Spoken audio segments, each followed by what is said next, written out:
Every woman has been here at least once, sitting in a quiet room, staring at a version of herself she doesn't fully recognize anymore, wondering how love that felt so right could take so much away. She never told anyone this, but the truth is he didn't just break her. He broke who she used to be. Her name was Anna, and for the longest time she believed she had finally found the kind of love grown women talked about with soft eyes and peaceful smiles. The kind she hoped her younger self would be proud she waited for. She met Daniel at a time in her life when she was still shaping herself, still learning the boundaries of her heart. She was 26, old enough to know better, but still young enough to think love could fix what wounds never healed. Daniel was charming in ways that made you forget to question his depth. He wasn't dramatic or movie-level romantic, but he was the kind of man who seemed grounded, stable, present, the sort who talked with his eyes before his words caught up. And in the beginning, he made her feel seen in ways no one had. The first dates were innocent. Coffee, bookstores, Sundays that smelled like rain and quiet laughter. He asked about her childhood, her fears, her dreams. He remembered the small details, the author she loved, the way she cradled her mug when nervous, how she always looked away when talking about her father. And Anna, who never gave her heart away easily, found herself opening. She didn't fall fast. She fell steadily. What she didn't see was the dynamic forming beneath the sweetness. She was learning to give, and he was learning to receive. At first, it didn't bother her. Women are taught early, nurturing is how you keep a man. Understanding is the price of love. But slowly the balance shifted. He was affectionate when he needed closeness, distant when things got heavy. She would bring up something that hurt her, and he'd become silent, slow blinking, like she was speaking a language he had no interest in learning. Sometimes he'd say, "You're reading too much into it," or "Can we not make this a thing right now?" He never yelled, he never insulted, and somehow that made it harder, because emotional neglect doesn't come with proof, it comes with doubt. She began apologizing for things she didn't do. She stopped complaining about things that hurt. She started believing that needing reassurance made her too much. The slow unraveling of self didn't happen in breakdowns.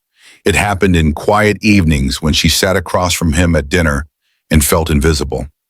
It happened the night she put on the dress he once had called his favorite, and he didn't look up when she walked into the room. "Do you like it?" she asked softly. "Yeah, it looks fine." Fine. That word stayed with her longer than the compliment would have. Anna wasn't perfect. She had fears too. She worried about abandonment, about not being enough, about being the woman who loved harder than she was loved back. And Daniel wasn't cruel. But his version of love lived in moments, not constancy, and she lived in the spaces between them.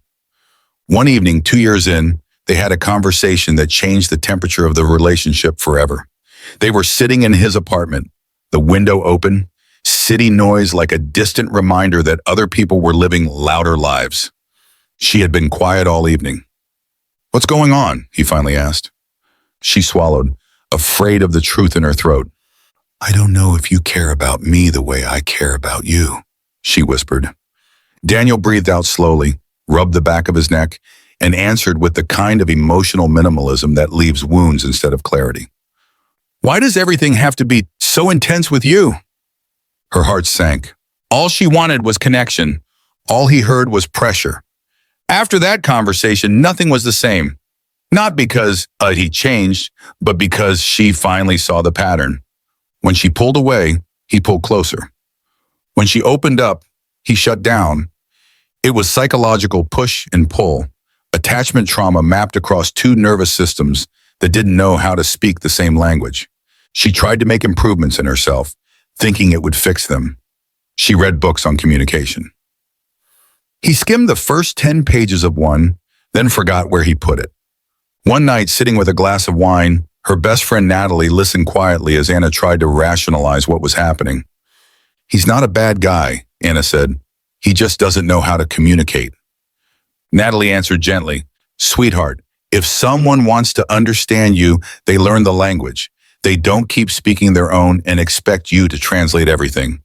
Anna felt those words like a truth she had been avoiding. Still, she stayed. Because women are taught that endurance is a virtue, that patience is the proof of love, That emotional labor is something we just do. But the emotional exhaustion was stacking inside her like unopened mail, piling up in small, unnoticed ways. Her smile dimming, her voice quieter, her confidence thin like old paper. She blamed herself. Maybe if I were less sensitive. Maybe if I didn't bring things up. Maybe if I gave him more time. Women learn to carry the weight of relationships like backpacks filled with reasons they're not allowed to fall apart. Men get praised for trying. Women get criticized for needing. The breaking point came not with yelling or betrayal, but with silence. He started pulling away. Little things first, short replies, less time together. Work is crazy, becoming the new placeholder for emotional absence. She kept trying to initiate connection. Do you still want this? She asked finally, voice cracking in a way she hoped he couldn't hear. Daniel looked away. I don't know, he said. 3 words that shattered the world she had built around him. She stared at him, waiting for something, an explanation, an apology, a reason to hold on.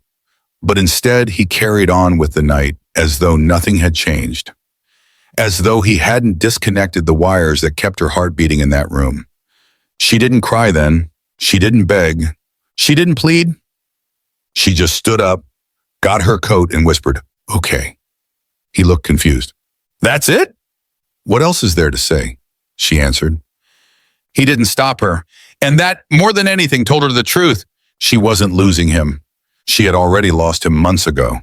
When she walked out of his apartment and down the quiet hallway, what fell apart wasn't the relationship. It was the version of herself who believed she had to earn love by becoming smaller. That night, she sat on her bedroom floor, knees pulled to her chest, grief coming out in waves. Not loud, not theatrical, just tired. She didn't hate him, she didn't resent him. But she realized how deeply she had abandoned herself while trying not to lose someone else.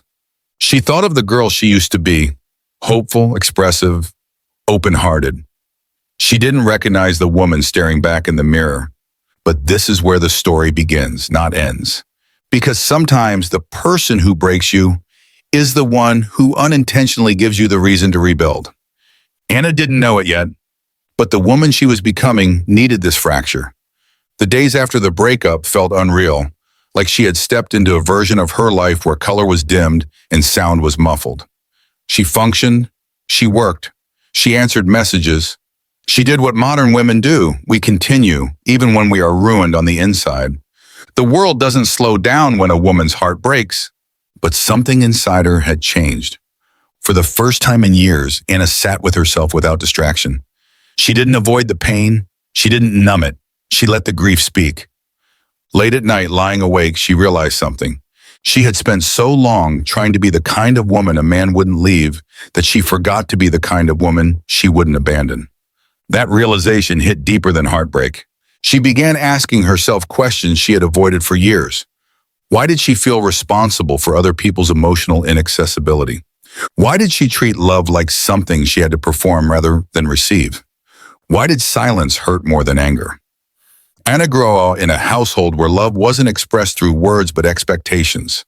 Her parents didn't argue. They simply emotionally unplugged when uncomfortable. She learned early, keep the peace, earn affection, don't make others uncomfortable. That pattern became the blueprint for her relationships. Daniel didn't create the wound, he just touched it. One afternoon while sipping tea by the window, her best friend Natalie visited. They talked like grown women do, quietly, with lived experience behind every sentence. You're grieving the fantasy, Natalie said gently, not the reality. He wasn't the man you needed. He was the man you hoped he could become. Anna felt those words in her chest. She started therapy, something she had resisted before because she didn't want to admit she needed help. But now she wanted clarity more than pride. Her therapist, a calm woman with thoughtful eyes, didn't ask why Daniel hurt her. She asked why Anna stayed. That question was a doorway. Slowly, she began understanding the psychology behind her pain. She had mistaken emotional labor for love. She equated sacrifice with worthiness. She believed that if she could hold everything together, no one would leave. The healing wasn't glamorous. It wasn't spa days and self-care candles. It was long nights confronting memories she tried to forget. It was admitting that her childhood shaped the relationship she chose. It was learning boundaries, sometimes for the first time. Weeks passed, then months. She didn't wake up one morning magically healed, but she noticed small changes. She stopped apologizing for her emotions. She started listening to her needs before silencing them. She no longer romanticized someone who couldn't meet her halfway. One evening, scrolling through her phone, she stumbled on old photos, smiles she faked, moments she thought were intimate, but were really just glimpses of what she hoped would grow. Instead of crying, she exhaled. She didn't miss him. She missed who she thought she'd be with him. Healing rarely ends with closure from the other person. It ends with closure from ourselves. One Saturday morning, she walked by a mirror and caught her reflection. Not the broken girl, not the abandoned woman, but someone different, someone stronger. She didn't realize it yet, but she had become the woman her younger self needed and the woman Daniel never knew how to love. And because life is ironic, he texted her weeks later. "Hey, been thinking about you. Want to talk?" The old Anna might have replied immediately. The healed Anna smiled softly, set the phone down, and continued making breakfast. She didn't need revenge. She didn't need to punish him. Healing is when you no longer need what hurt you. Because the truth was simple. Daniel wasn't a villain. He was a mirror. He showed her the parts she still needed to repair. He showed her where she overextended. He showed her how deeply she betrayed herself while trying to be chosen. The breakup became the catalyst for becoming. A woman who didn't chase love, she attracted it. A woman who didn't beg for affection, she required it. A woman who no longer feared abandonment because she learned she would never abandon herself again. And somewhere between heartbreak and rebirth, she realized he didn't just break her, he also built her. Not because he tried to, but because love isn't always the lesson. Sometimes the ending is. Sometimes the person who leaves is the one who teaches you how to stay with yourself. She sat by the window one evening, watching the quiet street below, thinking of all the women who might be sitting in rooms just like hers, thinking they were not enough. So here is the quiet truth she learned. You are not hard to love. You were just loving someone who couldn't feel deeply enough to meet you there. If this story makes you feel seen, like the video so more women see this. And if you are going through this too, comment, "I'm healing." Because telling the truth of your pain is the first step toward becoming the woman you were meant to be. No dramatic ending, no grand transformation montage. Just a grown woman, finally at peace, whispering to her reflection, "I won't lose myself again." Sometimes the person who breaks you is not the end of your story. They're the beginning of the woman you were always meant to become. Final reflection. Be grateful not that he stayed, but that losing him returned you to yourself.